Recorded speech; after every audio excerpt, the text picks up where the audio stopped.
Hello hello ಯಾರು ಚಾಣಪ್ಪನಪ್ಪ? ನಾನಪ್ಪ ಸಿದ್ಲಿಂಗ ಮಾತಾಡೋದು.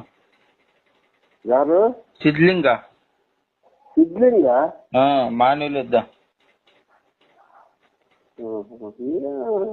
ಮೊನ್ನೆ ನೋಡಿಲ್ಲ. ಮೊನ್ನೆ ಫೋನ್ ಮಾಡಿದ್ನಲ್ಲ ಪಾತತ. ಸರಿ ಬಿಡು. ಕಂಡಂಗ್ ಸೋತ್ ಬಿಟ್ಟಿನಪ್ಪ. ಸೋತ್ರಿ ನಂದು ಒಳಗಿನ ಮಾರಿಕೊಡ್ಲೇನ? ಅಲ್ಲಪ್ಪ, ಏನನ್ನ ಸ್ವಲ್ಪ ಏನನ್ನ ಮಾಡಿಕೊಡ. ಏನ್ ಮಾತಾಡ್ತೀರಿ, ಏನ್ ಬಿಡ್ತೀರಿ? ಮಾತಾಡಿದ್ರೆ ಏನ್ ಹೇಳ್ಬೇಕು ನಿಮಗೆ? ನಾವೇನ ಜಾದು ಮಾಡವ್ರ, ಏನನ ಮಾಡವ್ರ? ನಮ್ ತಿಪ್ಪೆ ನಮ್ಗೆ ಸಾವಿರಾಗಿ ನಾವು ಕುಂತೀವಿ, ಸೋತ್ ಬಿಟ್ಟಿವಪ್ಪ, ಹಾಳಾಗಿವಪ್ಪ ಅಂದ್ರೆ ನಾವೇನ್ ಮಾಡಮ್? ಅದಕ್ಕೆ ಮಾಡ್ಕೇರಿ, ಬಾಡ್ಕೊಂಡಿರಿ. ನಾವ್ ಅದಕ್ಕೇನು ಸಂಬಂಧ ಇದೆಯಾ? ಯಾವ್ದಾರು ನಿಂಬಣ್ಣಿ ಏನನ್ನ ಕೊಡಪ್ಪ. ಮಂದಿ ಏನ್ ಮಾಡುದು? ನಿಂಬೆ ಮುಕ್ಕಳಾಗಿಟ್ಕ ನಿಂಬೆ ತಗೊಂಡು ಅವನ ಹೇಳ್ತದ ನಿಮ್ಗೆ ನಿಂಬೆಂಗಿಗೆ